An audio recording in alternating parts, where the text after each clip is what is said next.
Russia placed an ultimatum on the table: complete Ukrainian withdrawal from Donbass or no talks. With nearly 600,000 troops massed along the front, Putin thought he held all the cards. He was about to learn just how wrong he was. What happened next shattered every assumption the Kremlin had about this war. From the industrial wasteland of Donbass to the open fields of Zaporizhia, from the waterlogged lowlands of Kursk to the forest belts around Kharkiv, a single devastating pattern now dominates every sector.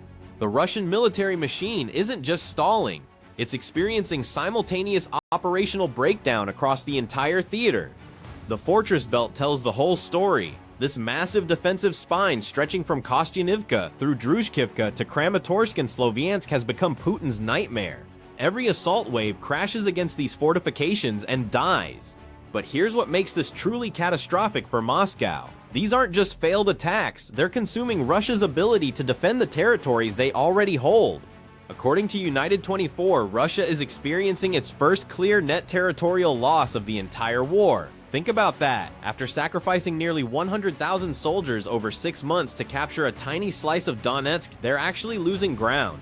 The Institute for the Study of War confirmed the brutal mathematics. Russia sacrificed hundreds of thousands of soldiers to gain just 350 square kilometers. That's an 80% collapse in their rate of advance compared to the previous year.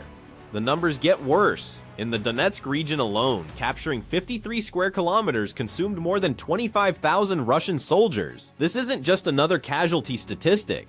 This represents the most concrete proof available in modern warfare of how an attacking force can systematically consume itself through miscalculation.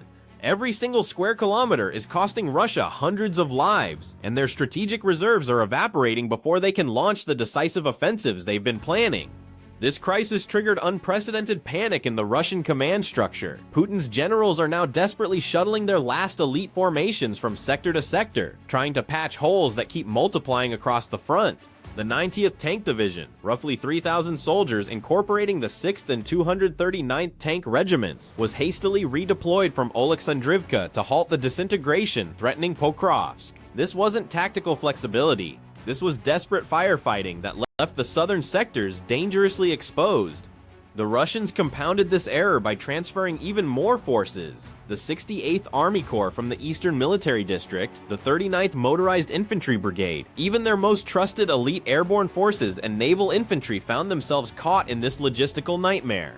The elite 76th Airborne Division was continuously shifted along the corridor from Pokrovsk to Zaporizhia. The 40th Marine Brigade, pride of Russia's Pacific Fleet, was pulled from established positions and thrown directly into the hell of Huliapol. So what did all these frantic rotations accomplish? Complete strategic disaster for Putin. Ukraine recaptured approximately 244 square kilometers in the Huliapol and Oleksandrivka directions by systematically paralyzing Russian logistics.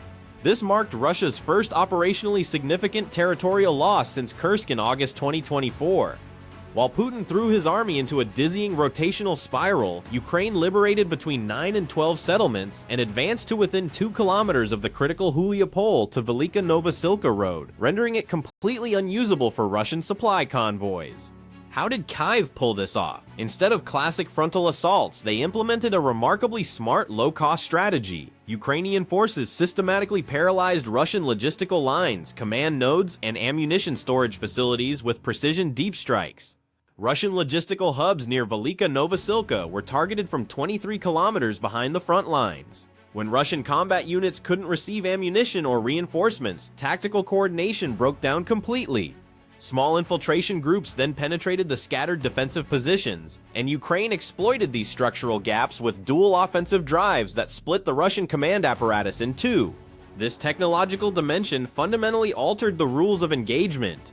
Ukraine's medium-range strike capability, reaching up to 200 kilometers behind Russian lines, means the Russian army can no longer safely position ammunition depots, weapon arsenals, and command centers immediately behind the contact line.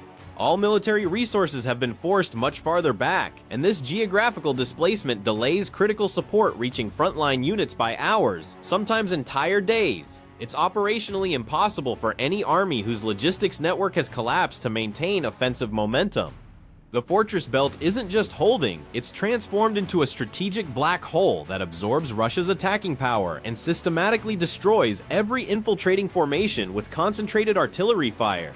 When you examine the operational maps, Russia can only generate tactical noise around this defensive line. They cannot achieve any strategic depth penetration. For months, Russian forces have been restricted to minor infiltration attempts only on the southern periphery of fortifications they promised Putin would be breached rapidly. Ukraine's cascading successes extend far beyond tactical engagements. Their deep strike operational capacity is approaching the threshold of completely fracturing Russia's logistical backbone infrastructure. New generation medium-range drone systems are keeping Russia's primary transportation corridors in occupied territories, including routes through Mariupol and Crimea, under constant precision fire. Railway stations, fuel storage depots, and bridge infrastructure are no longer secure transit routes for Russian military logistics. The Sting interceptor drone systems developed by Wild Hornets destroyed more than 120 Russian aerial targets in a single operational cycle, establishing a new engagement record. When this operational collapse combines with Russia's profound demographic and industrial crisis, it constructs the foundation of an irreversible trajectory for Putin. Although Russia's defense industrial base has marginally increased monthly production, equipment and material losses accumulating on the front far exceed this capacity.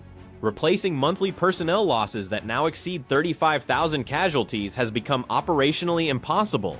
Military recruitment rates plummeted 20% in the first quarter of 2025 compared to the previous year. Information that military service has become a one-way ticket to death has permeated so deeply among young Russians that even enormous salary incentives prove insufficient to fill expanding personnel gaps.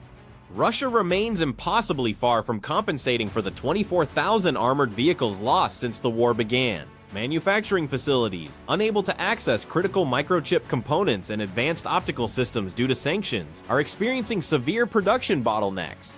The Kremlin is deploying antique tank models like the T-62 extracted from deteriorating Soviet storage warehouses, but these obsolete vehicles accomplish nothing beyond becoming easy targets in the contemporary drone-dominated battlefield environment. This stagnation forms a stark contrast with Ukraine's remarkable success establishing new drone production coalitions with Western partners, deploying thousands of technologically sophisticated drones to operational theaters every month.